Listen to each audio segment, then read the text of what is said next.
ஒன்று சாமுவேல் அதிகாரம் 5. பெலிஸ்தர் தேவனுடைய பெட்டியை பிடித்து அதை எபெனேசரிலிருந்து அஸ்தோத்திற்கு கொண்டு போனார்கள். பெலிஸ்தர் தேவனுடைய பெட்டியை பிடித்து தாகோனின் கோவிலிலே கொண்டு வந்து தாகோன் அண்டையிலே வைத்தார்கள். அஸ்தோத்தூரார் மறுநாள் காலமே எழுந்திருந்து வந்தபோது, இதோ, தாகோன் கர்த்தருடைய பெட்டிக்கு முன்பாக தரையிலே முகங்குப்புற விழுந்து கிடந்தது.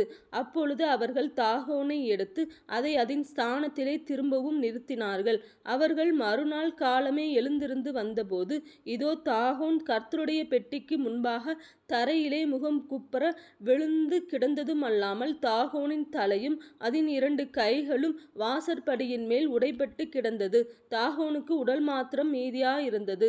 ஆதலால் இந்நாள் வரைக்கும் தாகோனின் பூசாரிகளும் தாகோனின் கோவிலுக்குள் பிரவேசிக்கிற யாவரும் அஸ்தோத்தில் இருக்கிற தாகோனுடைய வாசற்படியை மிதிக்கிறதில்லை. அஸ்தோத் ஊராரை பாழாக்கும்படிக்கு கர்த்தருடைய கை அவர்கள் மேல் பாரமாயிருந்தது. அவர் அஸ்தோத்தின் ஜனங்களையும் அதன் எல்லைகளுக்குள் இருக்கிறவர்களையும் மூலவியாதியினால் வாதித்தார்.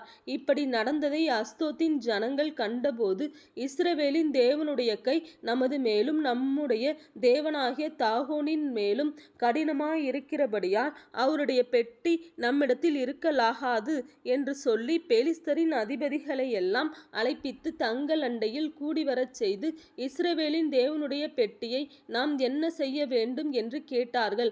அவர்கள், இஸ்ரவேலின் தேவனுடைய பெட்டியை காத் பட்டணம் மட்டும் எடுத்து சுற்றி கொண்டு போக வேண்டும் என்றார்கள். அப்படியே எடுத்து சுற்றி கொண்டு போனார்கள். அதை எடுத்து சுற்றி கொண்டு போன பின்பு கர்த்தருடைய கை அந்த பட்டணத்தின் மேல் மகா உக்கிரமாக இறங்கிற்று. அந்த பட்டணத்தின் மனுஷருக்குள் சிறியவர் துவக்கி பெரியவர் மட்டும் மூலவியாதியை உண்டாக்கி அவர்களை பாதித்தார். அதனால் அவர்கள் தேவனுடைய பெட்டியை எக்ரோனுக்கு அனுப்பினார்கள்.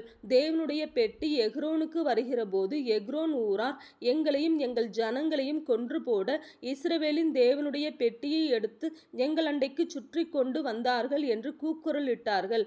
அவர்கள் பெலிஸ்தரின் அதிபதிகளை எல்லாம் கூடிவரும்படி அழைத்து, இஸ்ரவேலின் தேவன் எங்களையும் எங்கள் ஜனங்களையும் கொன்று போடாதபடிக்கு அவருடைய பெட்டியை அதன் ஸ்தானத்திற்கு திரும்ப அனுப்பிவிடுங்கள் என்றார்கள். அந்த பட்டணம் எங்கும் சாவு மும்முரமாயிருந்தது. தேவனுடைய கை அங்கே பாரமாயிருந்தது. செத்து போகாதிருந்தவர்கள் மூலவியாதியினால் வாதிக்கப்பட்டதினால் அந்த பட்டணத்தின் கூக்குரல் வானபரியந்தம் எழும்பிற்று.